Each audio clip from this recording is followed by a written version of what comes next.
নমস্কার চাষী বন্ধুরা, কিষাণ বাণী অনুষ্ঠানে আপনাদের সকলকে স্বাগত। এই অনুষ্ঠানটি পরিবেশিত হচ্ছে ভারত সরকারের কৃষি এবং কৃষক কল্যাণ মন্ত্রকের সহায়তায়। আজকে আমরা এসেছি নানুর ব্লকের অন্তর্গত খুজুটিপাড়া গ্রামে। আমরা কথা বলবো এই গ্রামের দুজন সফল মহিলা চাষী বন্ধুর সাথে, যারা সারা বছর ধরে চাষবাস করে থাকেন। চাষবাস করে তারা কিন্তু আজকে সফল হয়েছেন। এইরকম দুজন চাষী বন্ধুর সাথে আমরা আজকে কথা বলবো। আপনার নাম? প্রিয়াঙ্কা বাগ। প্রিয়াঙ্কাদির কাছে জানবো যে কি কি ধরনের আপনারা চাষবাস করে থাকেন। আমি মূলত একটু কিচেন গার্ডেন বেশি ভালোবাসি, আর আমার গাছপালা লাগানোই ছোট থেকে একটু হবি। তো সেই পারপাসেই আমি বাড়িতেই অনেক রকমের চাষ করে থাকি, বিশেষত ফুল গাছ, কোনো শাকসবজির গাছ। এখন বিশেষত আমি যেটা বাড়িতে লাগিয়েছি পেঁপে গাছ, প্রচুর পরিমাণে পেঁপে গাছ আমি বাড়িতে লাগিয়েছি। সেখান থেকে আমি ফলনও ভালো পাচ্ছি, আর এই ফলনটা আমি মূলত জৈব সার দ্বারাই পরিচালিত করে থাকি, যেটা বাড়িতে গরু মহিষের যে মল আছে সেই মল থেকেই আমি সেই জৈব সারটা নিয়ে থাকি। এবং তাছাড়াও দেখেছি আমার পরিবারের আরও যারা সদস্য আছেন হাঁস মুরগি পালন করতে, এবং বিভিন্ন রকম কেঁচোর দ্বারাও যে সার আমরা পাই, সেখান থেকেও সেই পরিমাণ জৈব সার আয়োজন করে সেখানে ফসল ফলিয়েছি। আমরা সফল হয়েছি সেই ফসল ফলিয়ে, এবং ভালো পরিমাণে আমাদের পেঁপে আরও উৎপাদিত হচ্ছে। এবং আমি টিভি প্রোগ্রামেও দেখেছি, জৈব সার সম্পর্কে শুনেছি।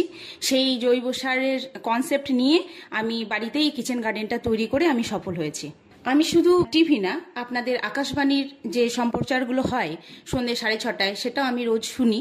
হ্যাঁ, তো সেটা শুনেও আমি প্রচুর পরিমাণে উপকৃত হয়েছি। এবং শুধুমাত্র পেঁপে চাষই নয়, আরও বাড়িতে যেসব শাকসবজিগুলো চাষ করা যায়, টমেটো, লঙ্কা, বেগুন, সেসব চাষও আমি করেছি এবং ফলনও খুব ভালো পেয়েছি। এবং আকাশবাণীর দিক থেকে আমি বিশেষভাবে উপকৃত হয়েছি। তাদের যে সম্প্রচার তারা করে থাকেন, তাদের কথাবার্তা শুনে জৈব সার সম্পর্কে অনেক কিছু আমি শুনেছি, সেইগুলোতে আমি বিশেষভাবে উপকৃত হয়েছি। আমি ধন্যবাদ জানাচ্ছি। আচ্ছা, এই কতদিন ধরে পেঁপে চাষ করছেন? আমি বিগত 3-4 বছর ধরেই পেঁপে চাষ করছি। আমি আমার পরিবারের গার্জেনদের যারা আছেন, অভিভাবক, তাদের কাছেও দেখেছি, তারাও এসব করেছেন আগে থেকে। সেসব দেখে আমি অনুপ্রাণিত হয়ে 3-4 বছর ধরেই পেঁপে চাষটা করছি। তো এই পেঁপে যে চাষ করছেন, বীজ কি সংরক্ষণ করে থাকেন না নিজেরাই চারা গাছ তৈরি করেন? নিজেরাই চারা গাছ তৈরি করি। বীজ রেখে দেন? হ্যাঁ, বীজ রেখে দিয়ে নিজেরাই চারা গাছ তৈরি করি। তারপর সেই চারা গাছ রেখে আমরা যথাযথ সময়ে, উপযুক্ত সময় বুঝে সেই চারা গাছ লাগাই, সেখান থেকেই ফলন ফলায়। আর এই পেঁপে বিক্রি করেই আমি প্রচুর টাকা ইনকাম করি, এবং সেখান থেকে আমার রুজি রোজগার বা আয়, যেটা আমার আয়ের উৎস এই পেঁপে থেকেই। আর এই পেঁপে চাষ করেই আমি আমার ফ্যামিলির উপযুক্ত ইনকামও হয়। সমস্ত কিছুই এই পেঁপে গাছ থেকে আমি হাটে বাজারে সব জায়গাতেই এই পেঁপে সরবরাহ করে থাকি। যারা আছেন কাঁচামাল বিক্রি করেন, তারা আমার বাড়ি থেকেও নিয়ে যান, এবং আমি হাটে বাজারেও যেগুলো আমার লোকাল এলাকায় সেগুলো তো আমি বিক্রি করি। এবং যেহেতু আমাদের এটা গ্রাম, সুতরাং পাড়া প্রতিবেশী যারা আছে তারাও বাড়ি থেকে নিয়ে যান, কিনে নিতে আসেন, আমরা সেটা থেকেও দিতে পারি। আচ্ছা, এই যে জৈব সার তৈরি করেন বলছেন, কিভাবে তৈরি করেন? স্বাভাবিকভাবেই আমাদের গৃহস্থালির যে বর্জ্য পদার্থ হয়ে থাকে, মূলত শাকসবজি, আলু, পেঁয়াজ, এসবের খোসা, সেইগুলো রেখে আমরা জৈব সার সংরক্ষণ করি। এবং হাঁস মুরগি, গরু ছাগল, তাদের মল থেকেও আমাদের জৈব সারটা আমরা পাই। মানে পুরোপুরি জৈব সার দিয়ে চাষবাস করেন? হ্যাঁ, পুরোপুরি জৈব সার দিয়ে আমরা চাষটা করি। এতে আমি যেটা দেখছি এখন প্রেজেন্টে, যে এই জৈব সারের ব্যবহারের ফলে আমার ফলনও অত্যাধিক ভালো হচ্ছে, এবং সেক্ষেত্রে রোগ পোকার সমস্যাটা কম, ফলনও বেশি। হ্যাঁ, সেই ক্ষেত্রে এই যে কৃত্রিম উপায়গুলো অবলম্বন মানুষ করছে, সেখানে থেকে আমার যেটা, আমি ব্যক্তিগত অভিমত আমার, যে জৈব সার ব্যবহার করে যে ফলনটা হচ্ছে, মানুষ যেটা খাচ্ছে সেটাও তাদের উপকারী হচ্ছে, এবং তাদের কোনো রোগ বালা এসবের তাদের প্রকোপটা কমছে। সুতরাং আমি মনে করি যে জৈব সারের ফলন ফলালে সেটা আরো ভালো হবে। মোটামুটি এখন কতগুলি গাছ আছে? কতগুলি গাছ আছে সেটা তো এই মুহূর্তে গোনা সম্ভব নয়, তবুও একটা আন্দাজ করে যেটা বলা যেতে পারে যে 70 থেকে 80টা পেঁপে গাছ আমার রয়েছে। ছোট বড় সমস্ত রকমের গাছই আছে, এবং সমস্ত প্রকারের গাছ আছে। পরিচর্যা হচ্ছে সব চাষের ক্ষেত্রে একটা মূল কথা। যদি পরিচর্যা ঠিক মতো না করা হয়, তাহলে রোগ পোকার সমস্যাটাও বাড়ে এবং ফলন অনেক কম হয়। কিভাবে পরিচর্যা করেন? যেমন আগাছা সমস্যা হয়, বা দেখা যায় যে বিভিন্ন ধরনের রোগ পোকার আক্রমণ হয়ে থাকে, সেক্ষেত্রে সব ধরনের আমরা যদি ব্যবস্থা নিই, অর্থাৎ পরিচর্যার ক্ষেত্রে, তাহলে ফলন অবশ্যই বেশি পাওয়া যায়। পরিচর্যা ব্যাপারটা হচ্ছে এমনই যে যেটা আমাদের জীবনের একটা গুরুত্বপূর্ণ অংশ। কারণ একটা বাচ্চাও যখন জন্মগ্রহণ করে তাকে যদি আমরা ঠিকঠাক লালন পালন করি বা পরিচর্যার মাধ্যমে বড় করি, তবেই সে একটা ভালো মানুষ হিসাবে পরিচিতি লাভ করে বা আরও বেশি বড় হয়। তাহলে তার লালন পালনটা যদি নিখুঁতভাবে হয়, নির্ভেজাল হয়, তাহলে সেই বাচ্চারা যেমন রোগ প্রতিরোধের ক্ষমতা বাড়ে, সেই রকম আমরা গাছকেও যদি জৈব সার দ্বারা পরিচালিত করি বা তৈরি করি, জৈব সার দিয়ে ব্যবহার করি, তাহলে সেই গাছটাও কিন্তু পোকামাকড় ধরে না বা সেই গাছটা মরে যায় না। তার সমস্ত কিছু দিয়ে আমরা যদি সঠিকভাবে লালন পালনটা করি গাছকেও নিজের সন্তানের মতন, তাহলে সে একদিন মহিরুহতে পরিণত হয়। আমরা একটা শিশুকে মানুষ যখন করি সব ধরনের যত্ন নিই, সেরকম গাছেরও যদি ঠিক মতন পরিচর্যা করা হয় তাহলে কিন্তু অবশ্যই ভালো ফলন পাওয়া যায় এবং রোগ পোকার সমস্যাটাও কম হয়। একদমই। আর বিশেষ করে আগাছার সমস্যা হলে সেখানেও তো আপনারা বিভিন্ন ধরনের আগাছানাশক ব্যবহার করেন, নাকি হাত দিয়ে সেটা তুলে ফেলে দেন? গাছের যে আগাছাগুলো হয় সেইগুলো আমরা মূলত হাত দিয়ে তুলে ফেলি। কারণ আমার মনে হয় একটা বাচ্চাকে যেমন একটা মা আগলে রাখে, তাকে নিজের হাতে লালন পালন করে, ঠিক তেমনই গাছকেও যদি আমরা ওইভাবে মায়ের মতো একটু লালন পালন করি বা বাচ্চা সম লালন পালন করি, তাহলে মনে হয় সেই জিনিসটা আরও একটু ভালো হয়। সেই জন্য আমরা এখনো পর্যন্ত হাত দিয়েই সমস্তটা করি। ভবিষ্যতে যদি প্রয়োজন হয় তখন কৃত্রিম উপায় হয়তো অবলম্বন করতে হতে পারে, সেটা এখনো পর্যন্ত হয়নি। আর মূলত পেঁপে গাছে তো সেইভাবে আগাছা কিছু হয় না, হয়তো 2-4টে ঘাস এরকম জাতীয় গাছপালা যদি বেরোয় সেটা আমরা হাত দিয়ে পরিষ্কার পরিচ্ছন্ন করে রাখি। আমরা জানি যে প্রতিটি ফসলের ক্ষেত্রে রোগ পোকার সমস্যা খুব বেশি হয়ে থাকে, তো সবজির ক্ষেত্রেও হয়ে থাকে। তো পেঁপে গাছে সেই ধরনের কি কোনো রোগ পোকার সমস্যা হয়, আর হলে কি ব্যবস্থা নেন? মূলত পেঁপে গাছে সেইভাবে পোকামাকড় লাগার সমস্যাটা এখনো পর্যন্ত হয়নি। আর মূলত যেটা জানি আমরা সবাই গ্রাম বাংলার মানুষ, যেটা হয় না। তবুও যদি কখনো হয়, সেটা আমরা যেটা এই যেমন জৈব সার ব্যবহার করছি, আমরা সবটাই ন্যাচারাল ওয়েতে যেতে ভালোবাসি, প্রাকৃতিক উপায়ে। সেই জন্য নিম খোল বা এরকম নিম অয়েল যেগুলো আছে, এইরকম বাড়িতেই বিভিন্ন রকম উপায় অবলম্বন করে আমরা সেই ব্যবস্থাটা করে থাকি, যাতে সেই গাছটা আরও বড় হয়, পরিচর্যাটাও ভালো হয়। তাছাড়া আমরা এখনো পর্যন্ত কোনো কৃত্রিম উপায় অবলম্বন করিনি। আর আমি সারা বছর পেঁপে চাষ করে থাকি, তো সেই সারা বছরের হিসাব অনুযায়ী দেখা যায় যে কখনো ধরুন বর্ষাকাল, কখনো গ্রীষ্মকাল, কখনো শীতকাল, তো বিভিন্ন ওয়েতে বিভিন্ন রকম আপনার সমস্যা, সিজনাল সমস্যা আসতে পারে। তো সেই ক্ষেত্রে আমাদের যাই সমস্যা হোক না কেন, সেটা আমরা সঠিক পর্যালোচনা করি, পরিচালনাও করি, এবং সেটা আমরা জৈবিক উপায় বা প্রাকৃতিক উপায় সমস্তটা সমাধানের উপায় নির্ণয় করি। মানে কোনো রাসায়নিক সার ব্যবহার করেন না? কোনো রাসায়নিক সার এখনো পর্যন্ত ব্যবহার করতে হয়নি, আশা রাখি ভবিষ্যতেও হবে না। এই যে পেঁপে চাষ করেছেন, তো এই পেঁপে চাষের পাশাপাশি কি কোনো সাথী ফসল চাষ করেছেন? হ্যাঁ, সাথী ফসল হিসাবে আমি লঙ্কা, টমেটো, বেগুন এগুলো বাড়িতে চাষ করে থাকি। আর আমার মূলত এই পেঁপে চাষটা মাথায় আসার কারণ একটাই, সেটা আপনাদের সকলকে আমার জানাতে আমি চাই, সেই জন্য বলছি। যেটা হচ্ছে পেঁপে বাচ্চা থেকে বুড়ো সবার দরকার। কারণ পেঁপে এমন একটা সবজি যেটা খুব উপকারী। শুধু পেঁপে নয়, পুরো সমগ্র পেঁপে গাছটাই, পেঁপে গাছের আঠা, অনেকের অনেক রকম উপকার হয়। সুতরাং আমার মনে হয়েছে যেটা যে পেঁপে সারা বছরই চাষ করা যায় এবং তার রোগ প্রতিরোধ ক্ষমতার জন্য আমাদের বেশি পরিশ্রম করতে হয়, সেটাও হয় না। আবার আপনার যদি আপনি লাগিয়েই 1 মাস একটু পরিচর্যা করেন, তাহলে সে আপনিই বেড়ে উঠতে পারে। তার জন্য আপনাকে যে প্রচুর পরিশ্রম করতে হয় সেটা হয় না। আর সেই হিসাবে আমরা জৈব সার দিই, যেমন একটা বাচ্চাকে ধরুন খাওয়া দাওয়া তার বয়স অনুযায়ী দিতে হয়, সেরকম পেঁপে গাছের ক্ষেত্রেও তাই, কিন্তু সেটা খুব একটা পরিশ্রমের নয়। আর এই পেঁপে চাষ করতে আমি সকলকে বলবো আপনারাও একবার চেষ্টা করে দেখতে পারেন।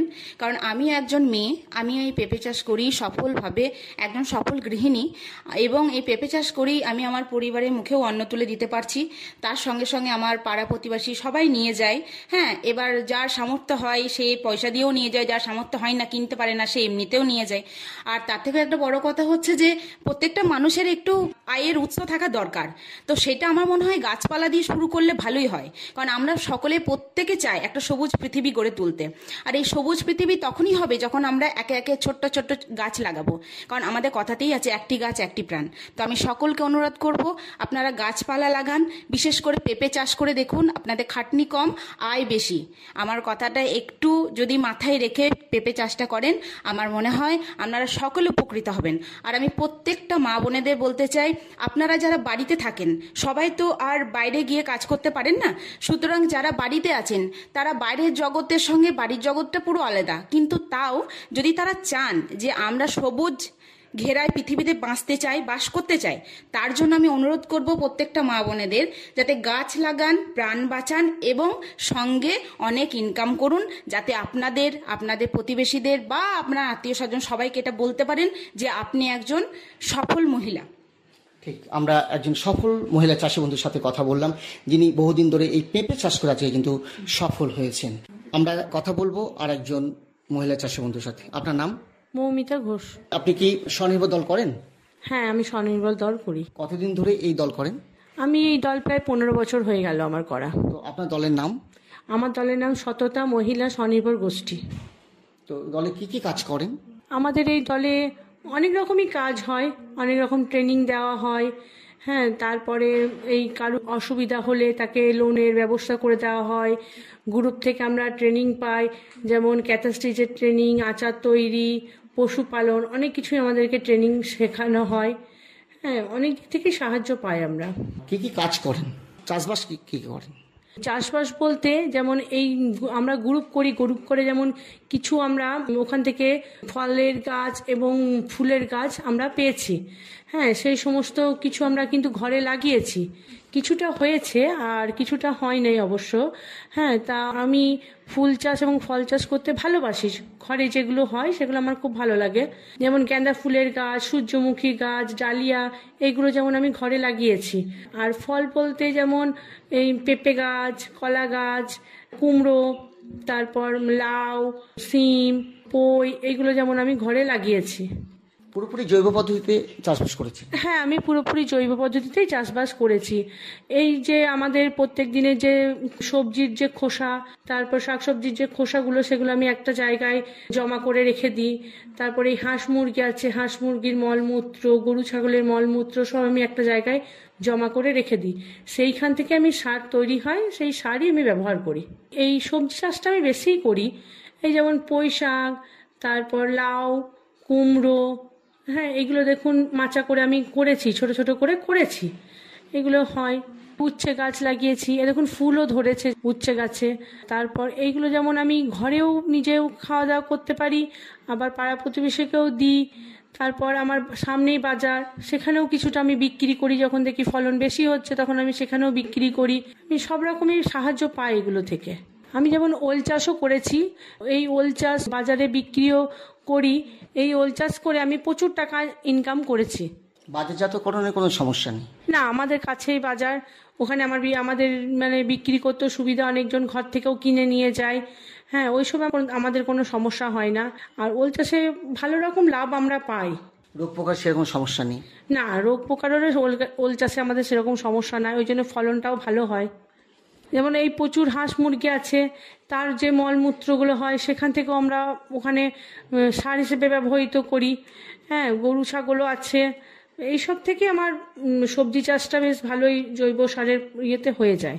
তো চারা গাছ কি নিজেরাই তৈরি করেন? হ্যাঁ, চারা গাছ আমরা নিজেরাই তৈরি করি। বীজ সংরক্ষণ করে রাখেন? হ্যাঁ, আমরা বীজ সংরক্ষণ করে রাখি। এই যেমন এখন এই যে ফল হচ্ছে, এর থেকে আমরা বীজ করে, হ্যাঁ, সামনে বছর আবার এরকম ভাবেই বীজ সংরক্ষণ করে রাখি। তো এই যে বীজ সংরক্ষণ করে রাখেন সারা বছর, তো একটা ব্যাপার, কিভাবে যত্ন নেন? বীজটা যেমন এই মাঝে মাঝে রোদে, বর্ষাকালে যেমন বর্ষার জন্য মাঝে মাঝে রোদ দিই। হ্যাঁ, আবার নিম পাতা দিয়ে ভালো করে আবার সেই বীজ ভালো করে আমরা তুলে রেখে দিই। এইভাবেই আমরা বীজটা ভালোভাবে সংরক্ষণ করে রাখি। এই সবজি গাছ আমার খুব ভালো লাগে। হ্যাঁ, ওই জন্য আমি মানে মন থেকে ভালোবেসে এই সবজি গাছগুলো আমি লাগিয়েছি। আর এখান থেকে আমি নিজে স্বনির্ভরও হতে পেরেছি, কেন নিজের কিছু উপার্জন আমার হয়। ঘরের তো খাওয়া দাওয়া হয়ই, হ্যাঁ, নিজের হাতে যে কিছু টাকা পয়সা, সেটা আমার খুব ভালো লাগে। হ্যাঁ, ওই জন্য আর আমি খুব ভালোবাসি সবজি চাষ করতে। হ্যাঁ, দেখুন কত সবজি গাছ লাগিয়েওছি আমি। হ্যাঁ, ছোটোখাটো করে বেশ আমার ছোট্ট একটা বাগান হয়ে আছে। দিদির কাছে জানবো যে এই যে ছোট ছোট গাছগুলো বের হচ্ছে, চারা গাছ, এগুলো কি গাছ?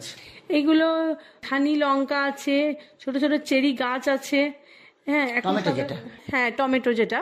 হ্যাঁ, এখন সব এগুলো হয়েছে ছোট ছোট ফল, দেখুন দেখতেও পাবেন ফলও হয়েছে। হ্যাঁ, যেমন এই পাশে পুকুর পাড়ের কাছে আমি জায়গাটাতে যেমন দেখুন কলা গাছও হয়েছে, তার চারাও বেরিয়েছে, আবার বড় কলা গাছও হয়েছে, দেখুন পাকা কলাও আছে, কাঁচা কলাও আছে। কলা চাষটাও আমি করি। কলা চাষে খুব একটা যে পরিচর্যা করতে হয়, যত্ন নিতে হয় তাও না। না, কলা চাষে সেরকম যত্নও নিতে হয় না, আর আমার পাশে পুকুর আছে বলে আরো সুবিধা, আমার কোনো অসুবিধাও হয় না। কলা গাছ চারা থেকে তো নিজে নিজে হয়, মাঝে সাঝে জল একটু দিতে হয়, সার একটু দিতে হয়, তাহলেই আমার কোনো অসুবিধা হয় না। কলার কোনো অংশটা ফেলার নয়?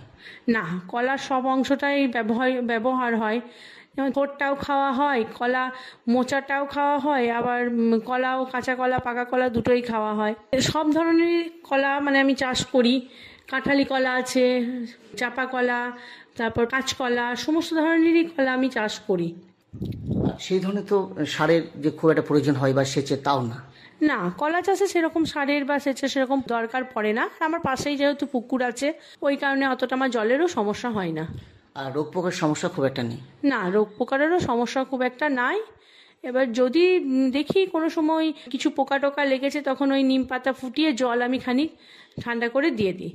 আর কলার ফলনটা তো ভালোই হয়। হ্যাঁ, এবার কলা আমি বাজারেও বিক্রি করতে পারি, নিজেও খেতে পারি। কলা থেকে আমি প্রচুর ইনকামও করতে পারি। হ্যাঁ, যে স্বনির্ভর একটা হতে পারছি এইসব গাছ লাগিয়ে, আমার খুব ভালো লাগছে।